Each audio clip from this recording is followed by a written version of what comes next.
Hello friends, welcome back to my YouTube channel. तो friends, कैसे हैं आप सब? उम्मीद है आप सब अच्छे होंगे। तो फ्रेंड्स, आज हम कॉलर वाली कुर्ती की कटिंग करेंगे। तो सबसे पहले मैंने कपड़े को इस तरह से फैला लिया है। तो चलिए वीडियो को शुरू करते हैं। सबसे पहले मैं लंबाई का निशान लगाऊंगी अपने कुर्ती का। 1/2 इंच ऊपर से छोड़ के कंधी जोड़ने के लिए नीचे दामन तक लंबाई का निशान लगाऊंगी। जो भी आपका निशान हो आप वो लंबाई का निशान लगा लें। मैं यहाँ पे 39 इंच पे निशान लगा रही हूँ। अब यहाँ से हम आर्म होल का निशान लगाएंगे 7 इंच और 15 इंच पे कमर का निशान और 21.5 इंच पर हम हिप का निशान लगाएंगे। अब सारे इन निशानों को स्ट्रेट खींच लेंगे, क्योंकि बॉडी का मेजरमेंट इसी पर होने वाला है।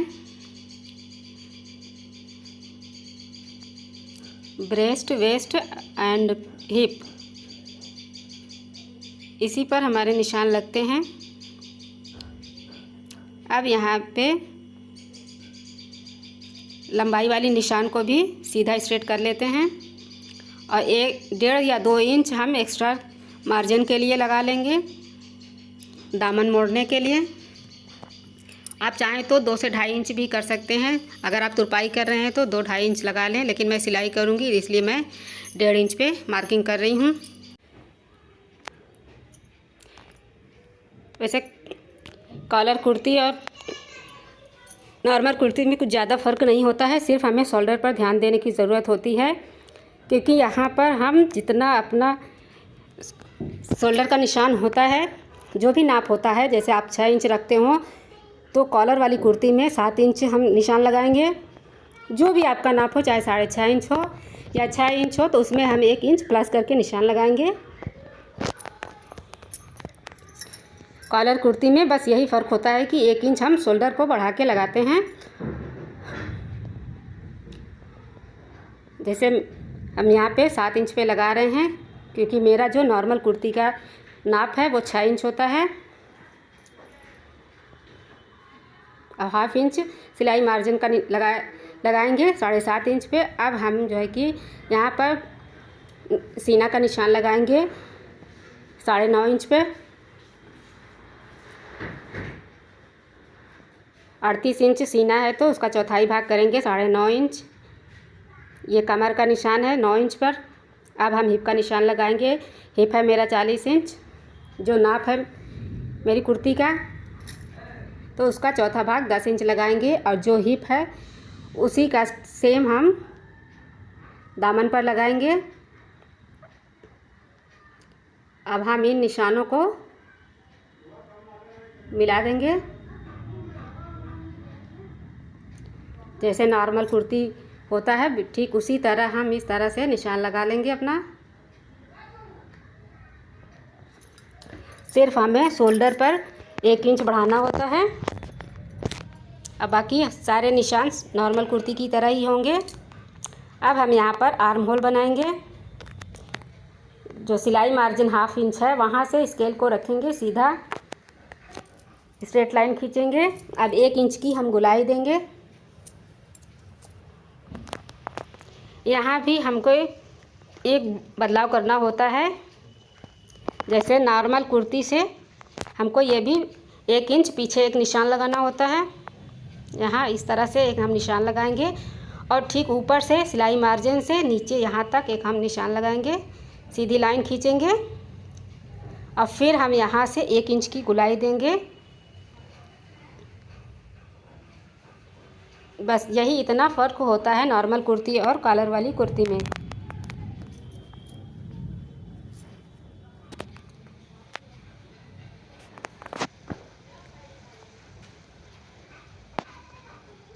अब हम सीना का नाप और कमर का नाप जो लगाए हैं उन सबको हम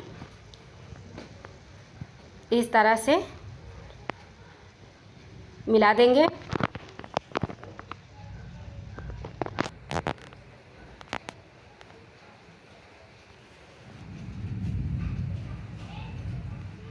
अब हम जो सीने का नाप है ब्रेस्ट का, उससे 3 इंच एक नीचे निशान लगाएंगे बस्ट लाइन के लिए। और यहाँ से हम एक सीधी लाइन ड्रॉ करेंगे सिलाई के लिए, जो सिलाई करेंगे फिटिंग की सिलाई। अब हम 2-2 इंच का मार्जिन का निशान लगाएंगे।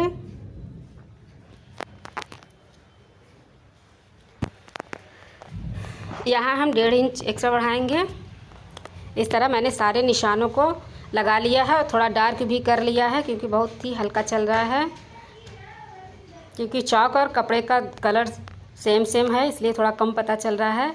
अब हम यहाँ पर गले का निशान लगाएंगे, जहाँ पर हमारा कॉलर बनेगा 3 इंच। और फिर गले से हम यहाँ कंधी 1 इंच हम डाउन करेंगे इस तरह से। इससे क्या होता है कि कॉलर जो है कि हमारे गर्दन पर बिल्कुल फिट बैठता है।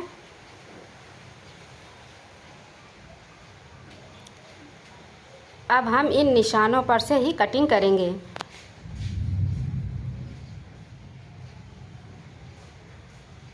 तो सबसे पहले गले से यहाँ से हम शुरुआत करेंगे 1 इंच कंधी डाउन करते हुए, जहाँ से निशान लगा है वहाँ से हम कटिंग करते जाएंगे।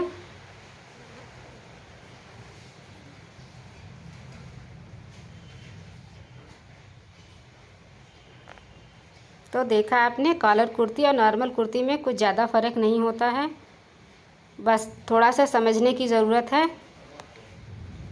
बस इसी तरह हम पूरी कुर्ती की कटिंग कर लेंगे।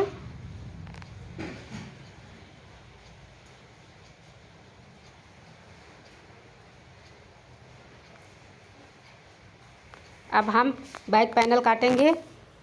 अब इसी को हम पीछे का भी पल्ला काट लेंगे। इसी तरह से रख के मैंने कपड़े को फैला लिया है और आगे वाला पल्ला जो है उस पर रख लिया, अच्छी तरह से बिछा लिया है। अब हम क्या करेंगे, पीछे का जो पल्ला है हम 1.5 इंच उठाएंगे कॉलर कुर्ती में। ये भी बहुत ज़रूरी होता है, तभी तो जो है कि कॉलर अच्छे से फिट बैठता है। 1.5 इंच हम यहाँ से यहाँ तक उठाएंगे। अब हम इन निशानों को बराबर कर लेंगे।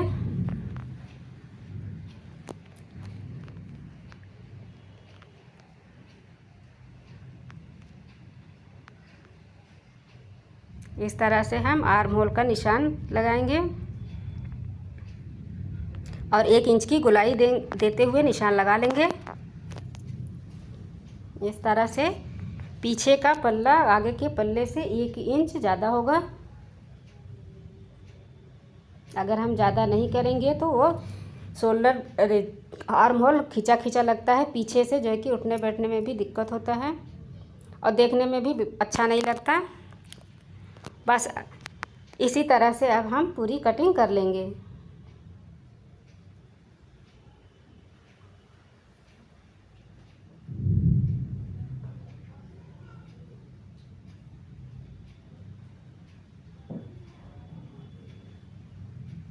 जिस तरह से फ्रंट पैनल है उसी तरह से हम पीछे का पल्ला काट लेंगे।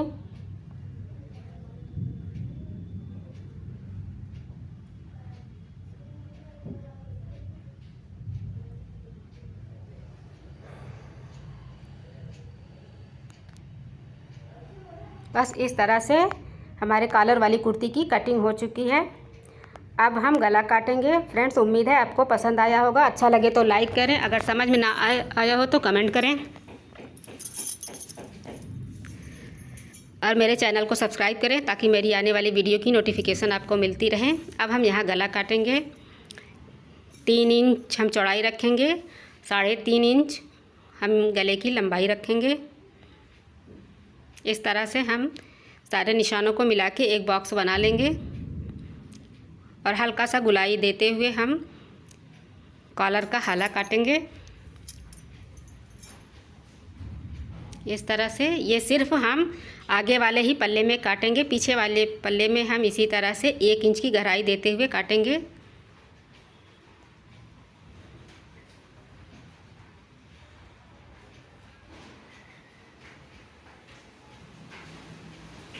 बस पीछे वाले पल्ले में 1 इंच की गहराई देकर उसको काट लें।